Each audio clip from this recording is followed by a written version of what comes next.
This is Come and See with Father Philip Hall, turning to and following Christ in the 21st century. Father Philip is parish priest at All Saints of Lincolnshire Orthodox Church in Lincoln, England. In the name of the Father, and of the Son, and of the Holy Spirit, God is one. Amen. Begin by reading Mark chapter 2, verses 1 to 12. It's the story of the man who's been let down through the roof because he's paralyzed by his 4 friends. And he comes to the feet of Christ, he is healed, and he goes off home. Well, life can sometimes be very difficult, even for a Christian, perhaps particularly for a Christian. If you read the letters of St. Paul, you'll see the great way that he suffered in all sorts of different ways. Now, how about this man? Well, to get him to Christ, he and his 4 friends had to get through the crowds. Somehow or other they had to get up on the roof. There's probably a sort of staircase along the side of the house, and go up onto the roof, and there they can dry things like figs and grapes and so on. It's one of the things that people did. Then they had to make a hole in the roof and probably suffer great antagonism from people around about as they did that. Unlike in some of the films you see about these things, there wouldn't have been violins playing in the background while they did this, and everybody watching awestruck as it happened. There'd have been people rather vexed by the fact that a hole was being made in the roof, even though it was probably some sort of veranda.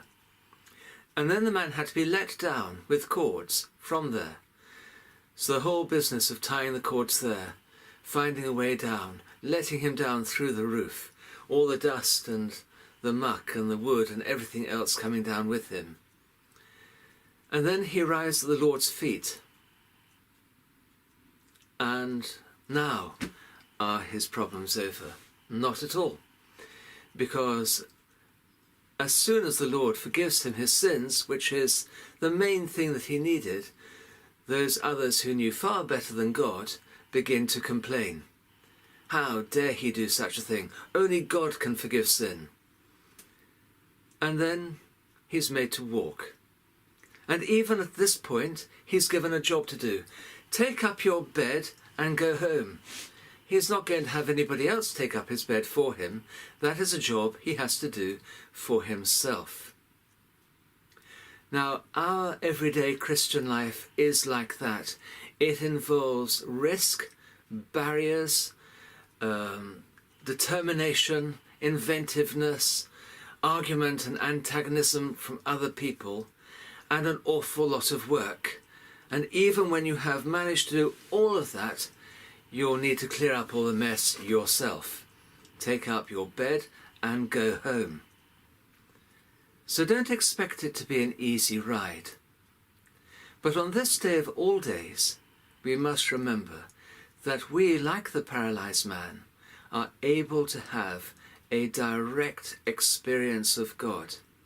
God himself can come to you, and will go into your heart and purify you of all your sin, and give you the opportunity and the ability to take up all that was previously the symbol of your sin, and go to be at home with him in the heavenly places.